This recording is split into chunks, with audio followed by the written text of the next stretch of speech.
खबर बिल्हौर कानपुर नगर से, जहां प्रत्याशिता के इच्छुक भाजपाइयों ने जनविश्वास यात्रा के स्वागत में झोंकी ताकत। विधानसभा चुनाव को नजदीक देख राजनीतिक पार्टियों में बड़ी सरगर्मी। विधानसभा चुनाव उत्तर प्रदेश के मद्देनजर सभी राजनीतिक पार्टियों ने बढ़ाई सक्रियता।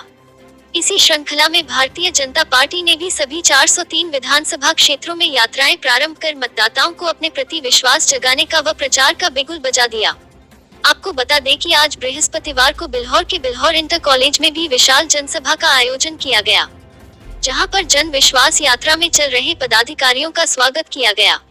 आपको बता दें कि यह जन विश्वास यात्रा झांसी से 52 विधानसभा क्षेत्रों में होते हुए बिल्हौर विधानसभा में पहुंची, जहां जगह जगह वरिष्ठ पदाधिकारियों का पार्टी के लोगों द्वारा स्वागत किया गया।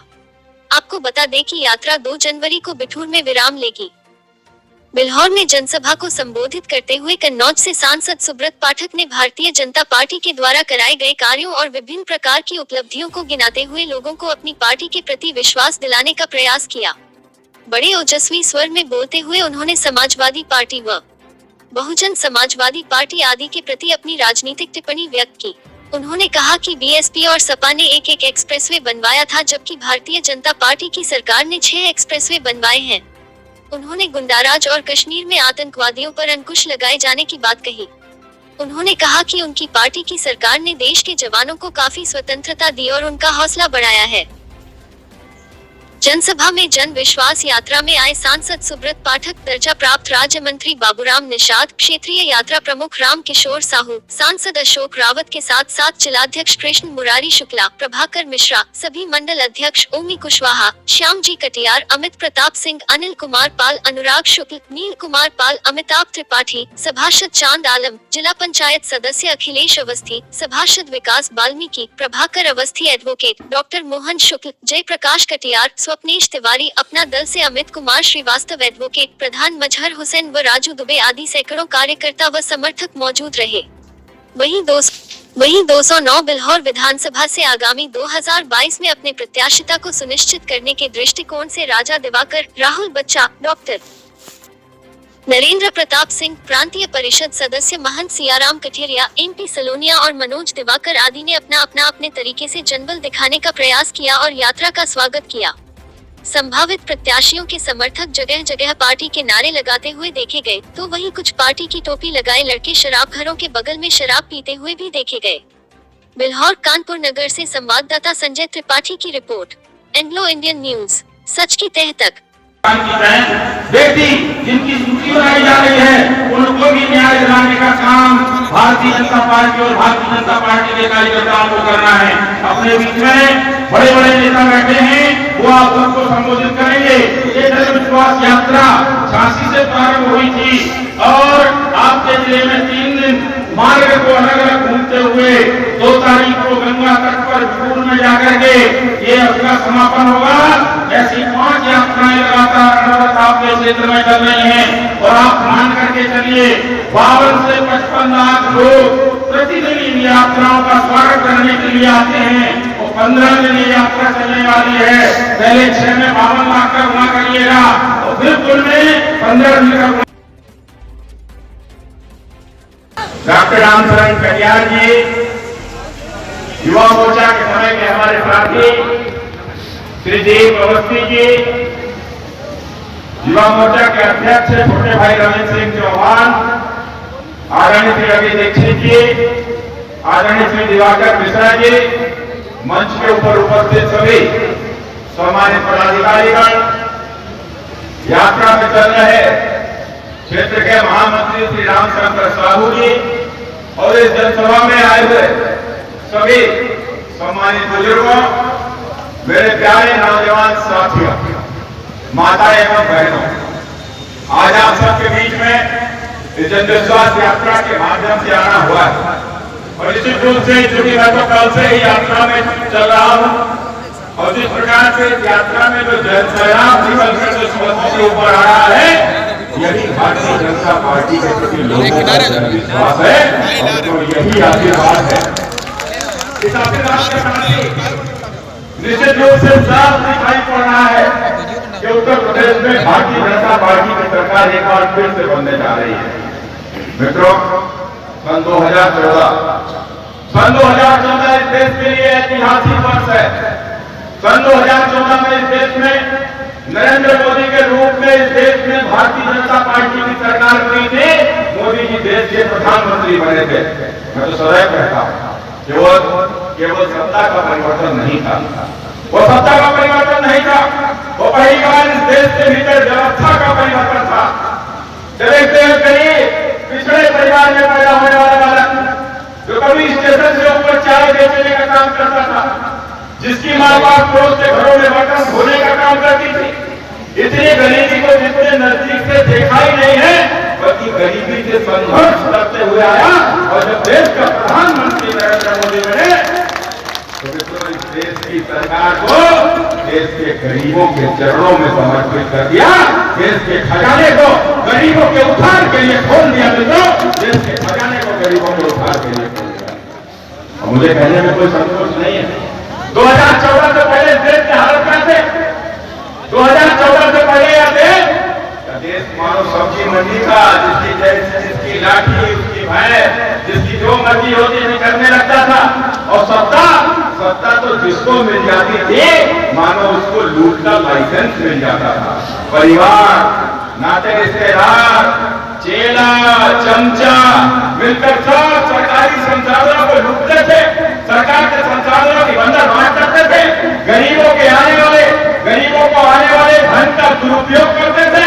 मित्रों गरीबों को मिलने वाली सुविधाओं के साथ भी किस प्रकार से बंदर बांट करके अपना पेट भरने का काम करते थे, यह हमारे देश के भीतर होता था।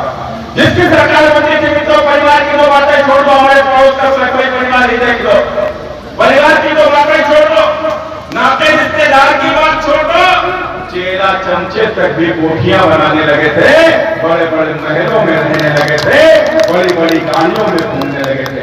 ये कहां से पैसा आता था? कहां से पैसा आता था? जो नेता का महल बनता था उसके परिवार का महल बनता था। मित्रों लेकिन जब 2014 में जब परिवर्तन हुआ तो परिवर्तन किस प्रकार का हुआ हम सब ने देखा। मित्रों तो देश का प्रधानमंत्री नरेंद्र मोदी आज यशस्वी प्रधानमंत्री देश के दूसरी बार है। 3 बार गुजरात के मुख्यमंत्री रहे हैं। लेकिन मित्रों हम सब ने देखा उनकी मां आज भी 10x10 के कमरे में रहती है, भाई आज भी पेट्रोल पंप में पेट्रोल डालने का काम करता है, एक भाई पतंग बेचने का काम करता है। कभी जिसने अपने भतीजे भतीजी के लिए सरकार का दुरुपयोग करके गाड़ी न खरीदी हो, परिवार का कोई शख्स जिसकी गाड़ी में न बैठा हो, मित्रों एक ऐसा व्यक्ति देश का प्रधानमंत्री है जिसने अपने लिए कोई महल नहीं बनाया, कोई कोठी नहीं बनाई।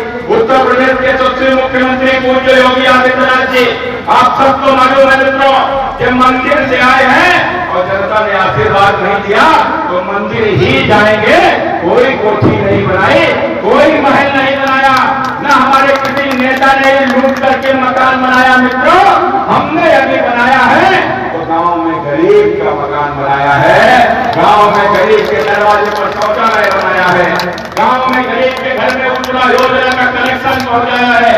गांव के भीतर मित्रों वह गरीब वो तमाम सारे ऐसे गांव जो आज तक यहाँ के ऊपर आजादी के इतने वर्षों बाद भी बिजली नहीं पहुंची थी, उन गांव तक बिजली पहुंचाती है। बिजली तो आ गई थी लेकिन गरीब के घर में अंधेरा था, ऐसे सारे गरीबों के घरों में मुफ्त में बिजली का कनेक्शन पहुंचा दिया। 10-10, 5-5 हजार रुपए के अभाव में भी जिनका इलाज नहीं होता था, इलाज के अभाव में तड़प रकम तोड़ देते थे, ऐसे गरीबों को मुफ्त में सालाना 5 लाख रुपए तक इलाज कराने के लिए आयुष्मान योजना करते योजना का काम दिया। और तो मेरे मित्रों हमारा किसान कभी भी फसल के समय पर किसी महाजन के सामने हाथ ना फैलाए, सालाना 6,000 रुपए सम्मान निधि के नाम पर गया। अब मित्रों आप बताइए, इससे पहले भी तो सरकारें थी, इससे पहले भी तो देश के प्रधानमंत्री होते थे, इससे पहले भी तो देश में सरकार बनती थी।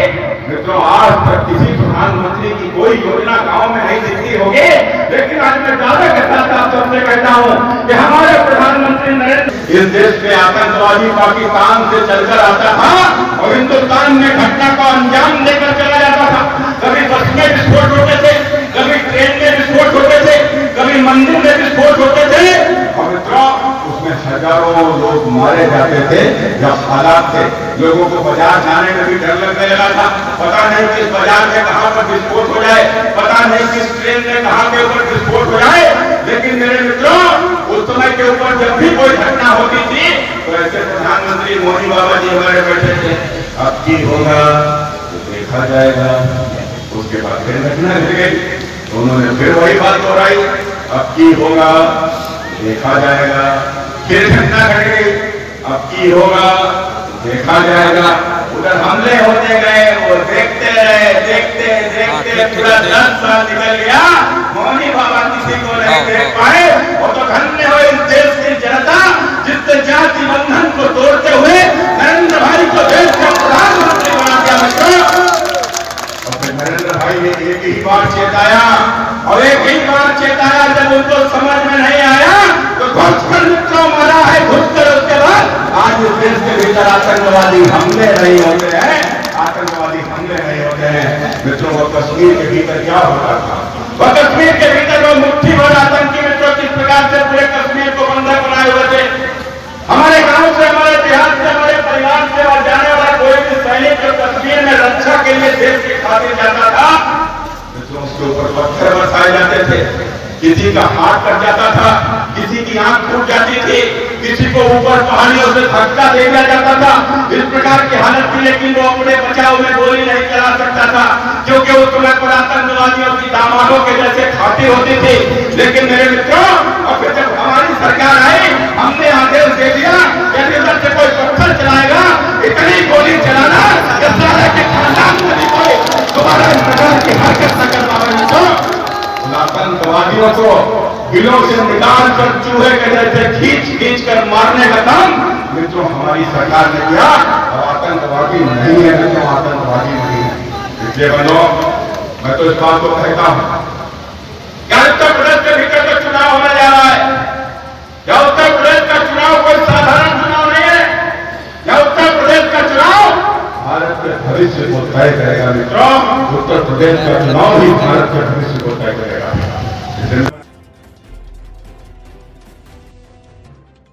फिर उसके बाद जब यह सरकार बदली, तो यह सरकार बदली से बाबा की सरकार आई। मित्रों, तो मैं तो इस बात को कहता हूं कि आज उत्तर प्रदेश में दंगा नहीं होता है। पहले तो हम जब भी अखबार पढ़ते थे, रोज कहीं ना कहीं दंगा की खबर आ जाती थी, लेकिन अब उत्तर प्रदेश में कहीं दंगा नहीं होता। दंगा क्यों नहीं होता है? क्योंकि उत्तर प्रदेश में दंगाई जानता है, यदि हमने दंगा किया, संपत्ति को यदि नष्ट किया, तो ये बाबा 7 पुस्तकों से वसूली कराएगा, मकान नीलाम करा देगा। मित्रों, मकान नीलाम कर देगा, दंगा नहीं होता। आप सब ने देखा हो मित्रों, उत्तर प्रदेश की राजनीति को जिस प्रकार से उत्तर प्रदेश के माफिया संचालित किया करते थे, वो मुख्तार अंसारी, वो मुकीम काला, वो सुंदर भाटी, वो अतीक अहमद जैसे दुर्दार दफ्तारी जो जेलों में बैठकर किस प्रकार से उत्तर प्रदेश में सत्ता को संचालित करते थे, किसी से भी फिरौती मंगा लेते थे, किसी को भी गोली से उड़वा देते थे, बहुत दुर्दांत अपराधी, और किस प्रकार से जेलों में रहकर ही गरीबों की संपत्ति पर कब्जा करके बड़े बड़े महल और कोठियां खड़ी कर देते थे। लेकिन हम सब ने देखा होगा मित्रों, अब वही अपराधी, वही माफिया जो जेल से सरकार चलाते थे और लोगों की संपत्ति पर कब्जा कर लेते थे, आज बाबा ने उनकी संपत्ति पर कब्जा कर लिया है और उनके खड़े किए महल और कोठियों को बुलडोजर से रौंद दिया है। मित्रों, बुलडोजर से रौंद दिया है। इस प्रकार का मित्रों मुख्यमंत्री है। आप सब ने देखा होगा मुख्तार अंसारी, मित्रों मैं बड़ी जिम्मेदारी के साथ इस बात को कहता हूँ, यह मुख्तार अंसारी मित्रों आज योगी आदित्यनाथ के अलावा कोई दूसरा मुख्यमंत्री उत्तर प्रदेश में होता, मुख्तार के ऊपर हाथ डालने से पहले 100 बार सोचता। मित्रों, 100 बार सोचता। आज जब हम मुख्तार अंसारी को आपको देखा होगा, तो एक तरह पर दंगा करा के शान से जीत पर किस प्रकार से सीना तान कर घूमता था, वही मुख्तार अंसारी बाबा के जैसे व्हील चेयर पर घूम रहा था। मित्रों, व्हील चेयर के ऊपर घूम रहा था। यह मित्रों बाबा का इस प्रकार का यह मुख्यमंत्री है। मित्रों, जिसने उत्तर प्रदेश में जिसके समय पर आज उत्तर प्रदेश में बहुत सारे बदलाव हुए हैं। मित्रों, बदलाव केवल समझता ही नहीं होता है। यदि हम सड़क की बात करें तो पूर्व मुख्यमंत्री किस प्रकार से बोलते हैं, हमने एक एक्सप्रेस वे बनाया, अरे तुमने कौन सा नया काम कर दिया। मायावती ने भी एक एक्सप्रेस वे बनाया, अरे एक एक्सप्रेस वे मायावती ने बनाया, एक एक्सप्रेस वे अखिलेश यादव ने बनाया, बाबा ने 6 एक्सप्रेस वे बनाए, 6 एक्सप्रेस वे बनाए।